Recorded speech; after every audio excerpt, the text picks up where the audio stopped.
சும்மா நான் பொத்துன்னு வந்து விழுந்துடல. நான் பிறக்கு முன்னாகவே கடவுள் எனக்கு ஒரு திட்டத்தை வைத்திருக்கிறார்.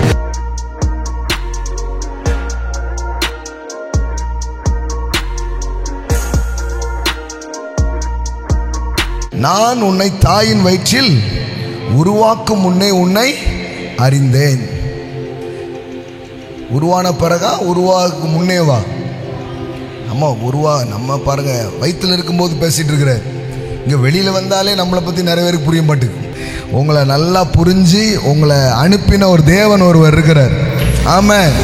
நீ கர்ப்பத்தில் இருந்து வெளிப்படும் முன்னே நான் உன்னை பரிசுத்தம் பண்ணி, எல்லாம் சொல்லுங்க, பரிசுத்தம் பண்ணி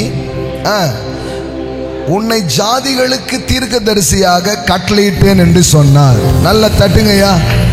Before I formed thee in the belly I knew thee, and before thou comest forth out of the womb I sanctified thee.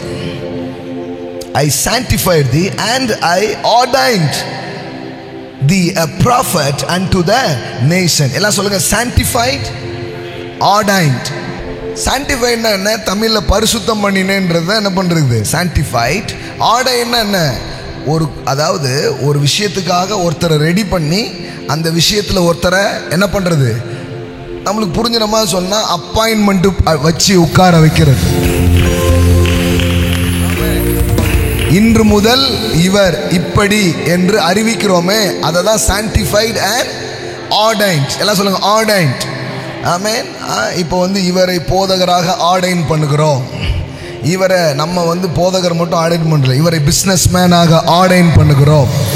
அப்போ கர்த்தர் ஜெரோமியா கிட்ட என்ன சொல்றாரு? ஜெரோமியா, நீ அம்மா வயிற்றுல இருக்கிறதுக்கு முன்னாடியே உன்னை பத்தி எனக்கு ஒரு திட்டம் இருக்கு, ஒரு பிளான் இருக்கு, ஒரு பர்பஸ் இருக்கு. எப்படி இருக்கு? chosen instrument, and before you were born I consecrate you to myself as my own. I have appointed you as a prophet to the nation. எல்லாம் சொல்லுங்க, appointed. நீங்க சும்மா வரலங்க, உங்களுக்கு அச்சாம்பார் அப்பாயின்மெண்ட் ஆர்டர். ஆமென், ஆமென். எல்லாம் சொல்லுங்க, ஒரு அப்பாயின்மெண்டோட வந்திருக்கிறேன். ஆமென். நீங்க உங்க பிறப்பை குறித்து ஒரு கர்வம் கொள்ள முடியும். எப்படின்னா, சும்மா நான் பொத்துன்னு வந்து விழுந்துடல. நான் பிறக்கு முன்னாகவே கடவுள் எனக்கு ஒரு திட்டத்தை வைத்திருக்கிறார், ஒரு நோக்கத்தை வைத்திருக்கிறார், ஒரு அற்புதமான காரியங்களை அவர் வைத்திருக்கிறார். ஆமென்.